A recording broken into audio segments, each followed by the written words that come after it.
here. Darby, how are you? I'm good, Rob. Good to be here. How are you this morning? I am excellent and fired up. I'm on about my fourth cup of coffee, so I'm ready to go. Darby, tell esteemed viewer a little bit about yourself and your writing. All right. And I do want to again thank you for letting me come and hang out with you today, Rob. And when you said 4 cups of coffee, I'm thinking, well, slacker. I'm probably on my 9th cup. So, get busy on that, boy. Well, excellent. We'll vibrate our way right off the show. So how you asked me how I kind of a little bit about myself, how I got started writing. Um, Yes. yeah. Tell us about Darby Karchut and the books you have available, and don't forget to tell us where we can find out more about you online.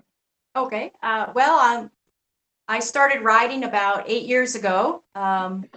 I was teaching social studies, in fact, middle grade social studies, 7th graders at the time. And through a very twisted, convoluted conversation with one of my kiddos, I had an idea for a book and I started writing very badly.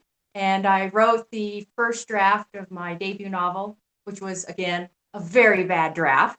And I rewrote it about 30 times, learning how to write a book by writing a book, and began the process of getting it published. And then fast forward 8 years now, and I just released my 13th book, Del Toro Moon.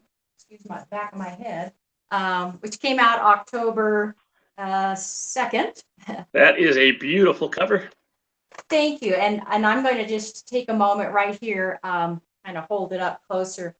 Rise of Riddell, who's a very well-known middle grade author, illustrator, I should say, an illustrator, did the cover for it. And we were so lucky to get her to do the work. Owl Hollow Press is my publisher, and Emma Nelson surprised me and said, "We got Rise to do the cover." And I was simply over the moon. No pun intended. Well, you should have, but it came out amazing.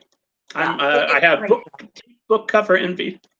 Yeah, and book covers are the second most important thing in a book. I mean, the first is the story, second's the book cover, third, I always think it's the title. I think an evocative title can really help sell a book. Well, I want to talk more about you, but let's stop right there. What is it about a book title, or what are the characteristics for a title that you're looking for specifically to help your books? I either try to find a title that has a familiar ring to it, but then it's just a little bit off center. Like I could have just said for my Finn book, the first book in my Finnegan series, I could have just said The Adventures of Finn MacCULLEN. That's kind of a generic sound to it. And so I came up with Finn Finnegan because at the time there was a really popular book called Bud Not Buddy. And I always thought that was a great title for a book. And so I was playing, with the idea of doing something like Finn Not Finnegan, because in the book, the character, young Finn, hates his name Finnegan. And so when people address him as Finnegan, he always goes, "I go by Finn, not Finnegan." So I thought Finn Not Finnegan would be a great title. But at that time, Bud Not Buddy was a very prominent book in the middle grade world. So I thought, well, I'll just shorten it to Finn Finnegan. And the alliteration has a nice ring to it. It's that little quirky title, kind of whimsical, so it fits the nature of the book. Same with Del Toro Moon. I wanted to get the idea that the Del Toro family was in there. The moon is their sigil, that their family has hunted monsters for generations under that sign, under the Del Toro Moon sign. So again, I was looking for titles that kind of catch someone's eye, but also catches their ear. So when they say it aloud, there's something about it.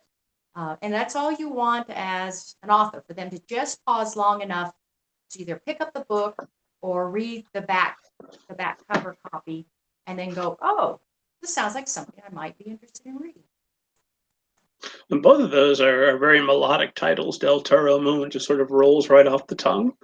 While we're talking about titles, it just occurred to me that I should talk about our mutual friend, Mike Mullen, who gave me some of the greatest advice about titles ever. Mike, of course, is the author of Ashfall, And then there's 2 other books, What Ash and Winter and Sunrise is the 3rd one. And what he learned was it's a post-apocalyptic young adult thriller. Sooner or later, we're going to get Mike to come on the show. It's going to be a great time. But Mike learned in calling his book Ashfall that anytime he was ranked in a young adult list, anytime the only information about his book was the title, because it started with an A and most lists were alphabetical, he was always at the top of that list. And originally I had a book called A Zombie Story. And when Mike told me that, I was like, oh, well, we've got to find an A word. So that's how A Zombie Story became altogether now A Zombie Story. And sure enough, when I make lists on zombie books and they do them alphabetical, there I am right there at the top. Okay, I'm going to go change the titles of all my books to start with the letter A. Sure. Speaking of Mike Mullen,